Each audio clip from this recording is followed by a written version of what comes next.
Likewise, my friends, there are 10 productive roles that managers play. And you may spot some of these roles in your own life, and I'd like to share them with you. Here's the first one, the facilitator. The manager who facilitates the process, who makes it easy for people to do their jobs. Who is always asking the question, how can I make things better? How can I help you to arrive at the right solution? What are some of the elements that are keeping you or your department or your team from accomplishing the mission at hand? They facilitate the process, and in so doing make everybody feel good and powerful and strong. And people play well with the facilitator. Here's the second very positive role that managers play. It's called the enabler. This is the manager who teaches people how and why, not just what. This is the manager who takes a little extra time to say, I care about you, and I want you to know why we are doing it this way. And so next time when you cross this bridge, you will know for yourself some of the ideas that went into the making of this decision. This is the manager that grows people instead of simply uses people. The third productive role that managers play is called the empowerer. This is the manager that generates enthusiasm, helps people discover better ways to do their tasks and their responsibilities, empowers them, gives them the authority, and when they make a mistake does not clobber them, but says, it's okay, we all have to learn somehow. This is the manager who says, if you take risk out of life, you take opportunity out of life. As long as it's calculated risk, as long as you think through it carefully before you do it, go for it and make it happen. That brings us to the fourth role that managers play productively, and that's called the guide. This is the manager who sets a good example, leads people to peak performance, and does so by his or her own behavior. These are the managers who don't say, do as I say, but rather say, yes, indeed, do as I do. They're the guide. They show us the way, and they lead us to prosperity and success. The fifth role is called the encourager.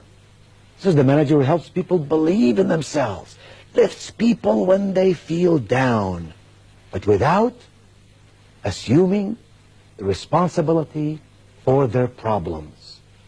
Do you know the manager I'm talking about? The individual who lifts you up and makes you feel very special and moves you along the way to success, but does not necessarily do the job for you, does not necessarily assume all your responsibilities, rather just helps you to do them well. The sixth role is called the complimenter. This is the manager who tries to catch people doing something right and then rewards them for it. He always compliments in public and always criticizes in private.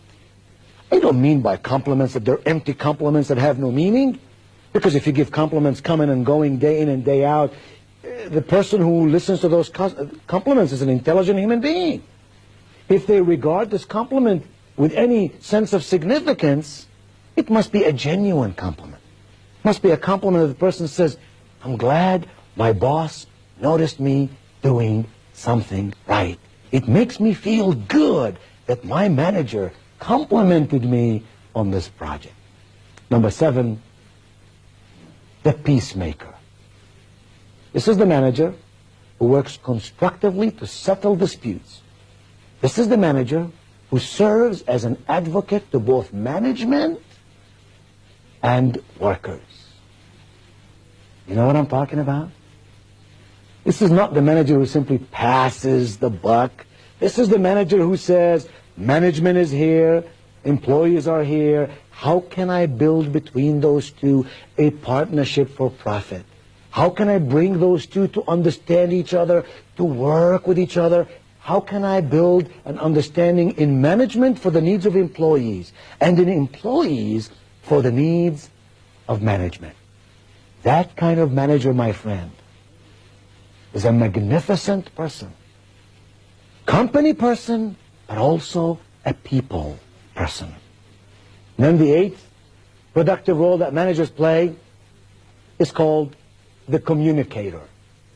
Can you think of anything more important in human relationships than your ability and my ability to communicate effectively with each other? To speak in a way that people understand? To listen to people in a way that they know we care? To observe what's going on around us and about us in a way that we can catch facts and figures so we can do our job better? Communication ultimately is at the very heart of all we do. We're not machines, we're persons, and persons must communicate. The manager who knows how to explain to his or her people what to do and how to do it and why it's important that they do it is a communicator, and we need more and more of those managers. Number 9 is the challenger. This is the manager who shows people their potential without highlighting their failures. This is the manager who rewards people for their progress. Fair, yes. Accurate, yes. Does not give away anything that doesn't need to be given away, but is always tuned in to what's going with the people and how they can go to higher degrees of peak performance. And finally, the 10th productive role that managers play is called the evaluator. This is the manager who makes it clear what is expected. This is the manager who inspects the results and lets people know exactly where they stand. Don't you love the person who evaluates the process and shares with you in a loving way the results? You know at all times where you stand with them. There are no hidden agendas. You're not afraid of the unknown. You know where you are. And when you do something well, they reward you. And when you don't do something well, they tell you how you can do it better the next time.